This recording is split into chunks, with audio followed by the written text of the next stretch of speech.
Pada kesempatan kali ini, kami akan membahas mengenai produksi, distribusi, dan konsumsi dalam perspektif sosiologi.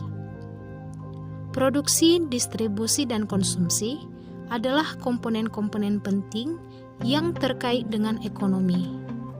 Namun, dalam perspektif sosiologi, produksi, distribusi, dan konsumsi adalah komponen-komponen penting yang tidak hanya terkait dengan ekonomi, tetapi juga dengan struktur sosial, budaya, dan kekuasaan dalam masyarakat.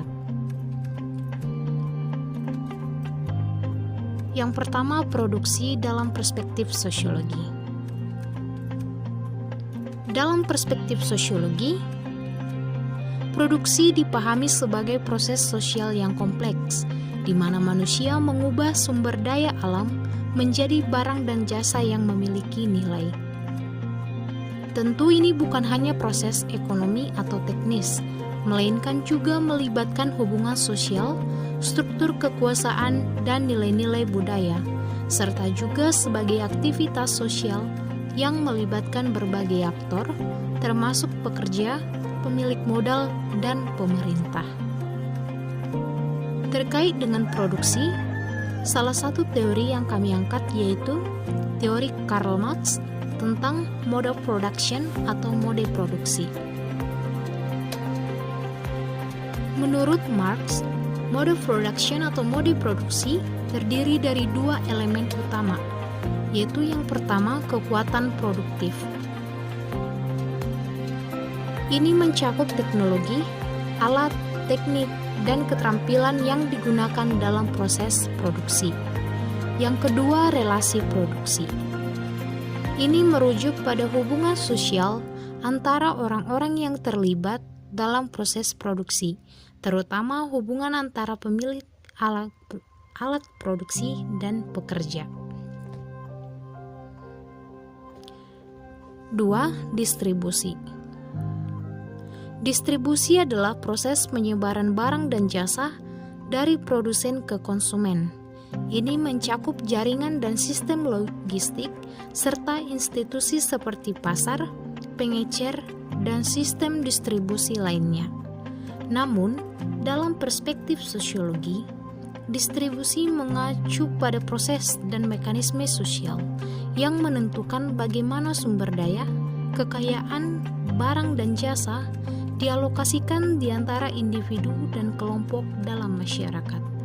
Dalam perspektif sosiologi, distribusi tidak hanya dipandang sebagai proses fisik, tetapi juga sebagai isu keadilan sosial.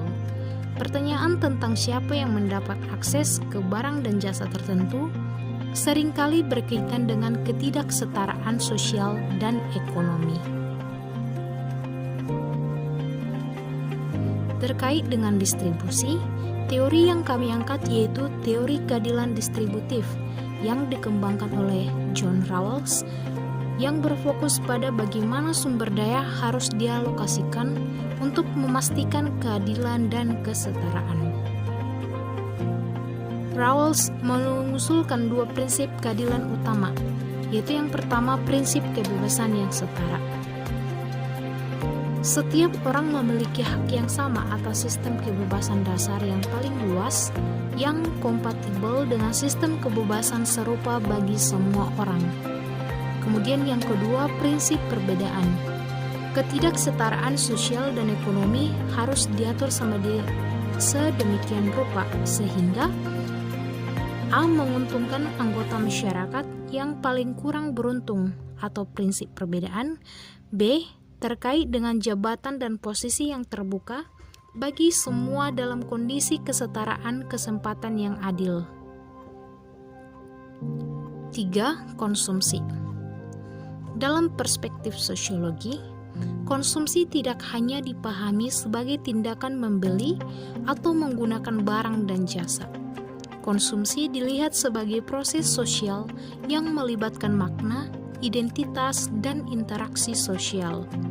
Ini mencakup bagaimana individu dan kelompok menggunakan barang dan jasa untuk mengekspresikan diri, membangun identitas, dan berpartisipasi dalam kehidupan sosial. Konsumsi seringkali menjadi cara bagi individu untuk membangun identitas dan mengekspresikan diri. Barang-barang konsumen seperti pakaian, mobil, dan elektronik tidak hanya berfungsi praktis tetapi juga simbolik, membantu individu menunjukkan status sosial, nilai-nilai, dan afiliasi kelompok. Terkait dengan konsumsi, teori yang kami angkat adalah teori konsumsi simbolik. Teori konsumsi simbolik membawa pemahaman yang mendalam tentang bagaimana konsumsi tidak hanya sebagai aktivitas praktis, tetapi juga sebagai cara individu mengekspresikan diri, membangun status sosial, dan berinteraksi dengan masyarakat. Melalui konsumsi, individu memilih produk atau merek tertentu untuk menyampaikan pesan tentang siapa mereka sebenarnya. Dengan memahami teori konsumsi simbolik oleh Jean Baudrillard dalam perspektif sosiologi, kita dapat melihat bagaimana konsumsi bukan hanya sebagai kebutuhan materi, tetapi juga sebagai fenomena sosial yang memainkan peran penting dalam membentuk identitas individu dan dinamika sosial dalam masyarakat.